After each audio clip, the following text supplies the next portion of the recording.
Yes, Red Zone TV kwoli webale kubanga okyatugoberera yonna gy'osinzira okubanga gy'otulabira kyokola kya mutawaana nnyo gwatanaba kubanga osubscribinga kikole kirira wansi awo olaba ekigambo subscribe kikwateko osubscribinge ku channel eno kwata kadeka notification obeere nga tomisinga nsonga yonna. Olunaku olwaleero kooti oba court of appeal esaze ewadde ensala yaayo ku musango ogw'Ebisiyaga ku tteeka ly'Ebisiyaga Yoweri Kaguta Museveni lye yateekako omukono.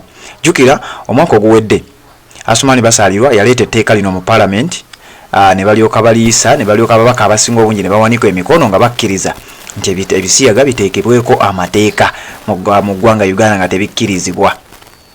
Ekiteeso ekyo oba bbiiru eyo neetwalibwa ewa president ennaku z'omwezi nga 26 gwali mwezi gwa kutaano 2023 Museveni n'aliteekako omukono era nelifuuka etteeka mu butongole. Uganda neyegatta ku mawanga nga Kenya, Namibia, Niger, Tanzania ne babeera nga ate bateeka etteeka eryo mu nkola nga Ebisiyaga tebikkirizibwa.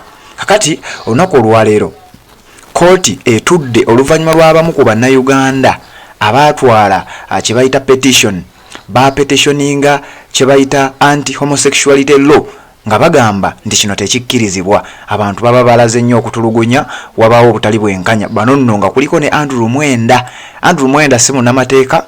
Andrew Mwenda teyali omu ku abo abaatwala petition eno wabula y'omu ku bannamawulire abavuddeyo ebbanga lyonna nga bawagira Ebisiyaga era nga balaga si bamativu n'engeri abali b'Ebisiyaga gye bayisibwamu mu ggwanga Uganda. Andrew Mwenda mumanyi mwenna gy'agwa, atambula nnyo ne Muhoozi Kainerugaba. Andrew Mwenda musajja wa Museveni nnyo, abeera mu gavumenti ya Museveni era alabise nnyo. Olwaleero nina ebigambo byengenda okukuwa Andrew Mwenda byayogedde naye nga sinaba kubanga nkutwalayo eyo, kkiriza nsooke nkuwe kooti nga bwetambudde then nzije tubeere nga tweyongerayo. Ngenda kukuwa ebigambo bya Andrew Mwenda byayogedde obiwulire bulungi nnyo gwali ku mukutu guno gwa Red Zone TV.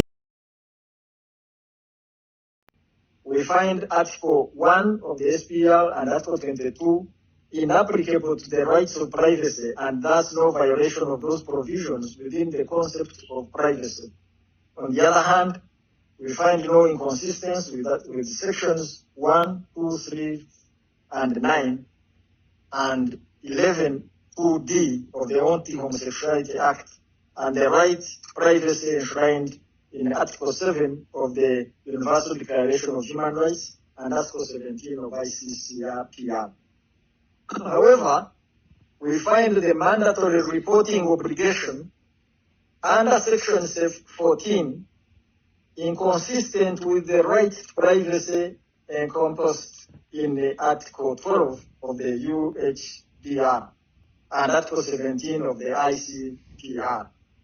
The right to health as enshrined in Objective number 14 and 20 of the National Objectives and Directive Principles of State Policy and Article 12(1) of the ICESSR.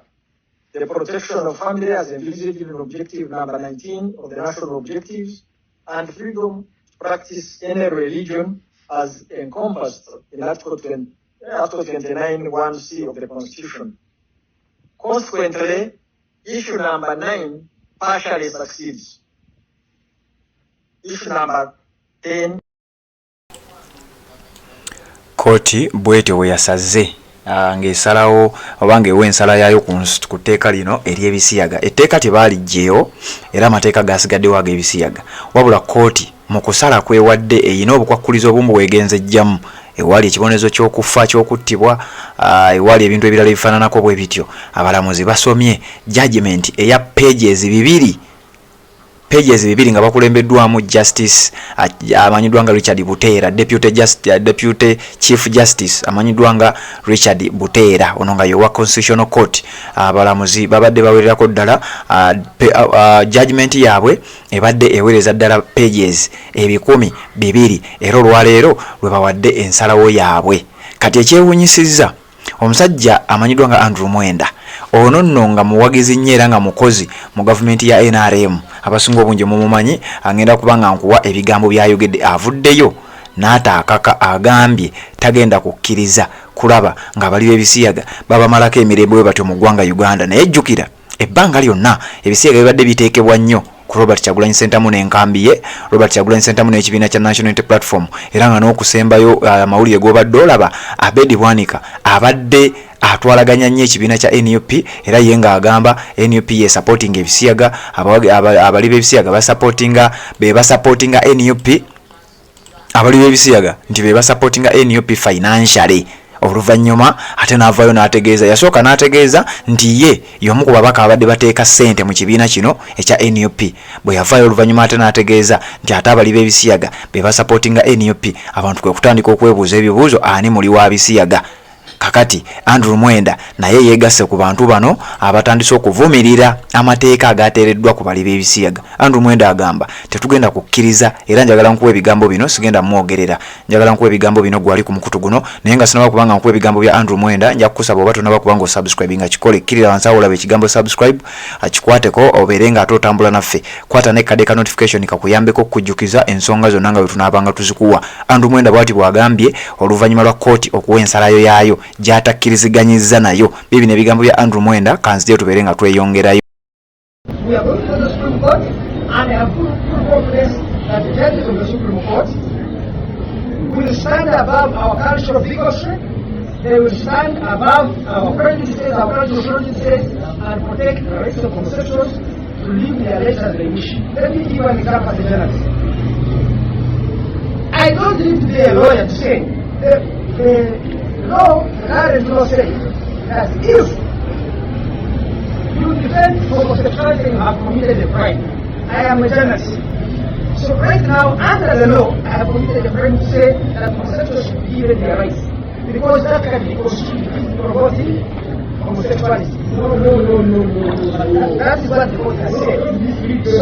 So now, we are going to the Supreme Court and check on that. Is that really accepted? So, to say that the human being, because they are homosexual, should be right, the right to housing is a desire. You will come here and give your talk. Stop it. So, this is very So I was saying that we will go to the Supreme Court because I have faith that the Supreme Court of Uganda cannot say that the debate of homosexuality, all the one review is constitutional. The view of saying homosexuals are evil and should be banned. That anyone who says that the human beings whose rights should be respected is committing a crime. The second thing, I was so shocked that the Constitutional Court of Uganda, the judge, said that this law was made to protect children. In the 2002 police reports, there were 13,000 cases of child abuse reported in Uganda. 13,000. Only 300 were of men molesting boys. 4,700 were of men molesting little girls.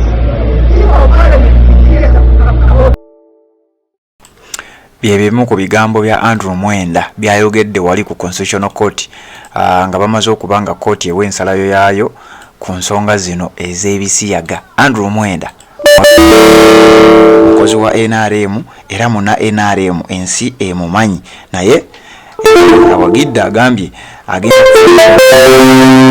bali ba Bisiyaga wano mu ggwanga Uganda. Ebisiyaga balina birya era eddembe yeewaddeyo okubeera nga alirwanirira, era asuubiza n'okuteekinga step eddako okulaba nga takkiriza bali ba Bisiyaga kubeera nga ate babamalako emirembe mu ggwanga Uganda. Okusinziira ku ye agamba nti eryo ddembe lya buntu, obuli bw'Ebisiyaga ddembe lya buntu. Omuntu yeesalirawo bw'abanga yayagala okulya Ebisiyaga bye, gavumenti omugaana otya. Andrew Mwenda bw'atyo bw'agambye, ate mbadde nina okuba nga mbikuwa kakati enkyo ojja kuwulira ng'ate bakugamba nti Robert Kyagulanyi Ssentamu n'ekibiina kya NUP abali b'Ebisiyaga bye babasapootinga. Kati ate ono si muna NUP, si muwagizi wa NUP, si memba mu kibiina ekyo, naye nga ye yeewaddeyo asimbye Nakako ng'agambye agenda kufa n'omuntu ku tteeka lino ery'Ebisiyaga kooti engeri gy'ejaginzeemu takkiriziganyiza naye, era agambye agenda kuddayo mu kooti endala abeere ng'ajulira, okwongera okujulira okulaba ki ekigenda okuba nga kiddako.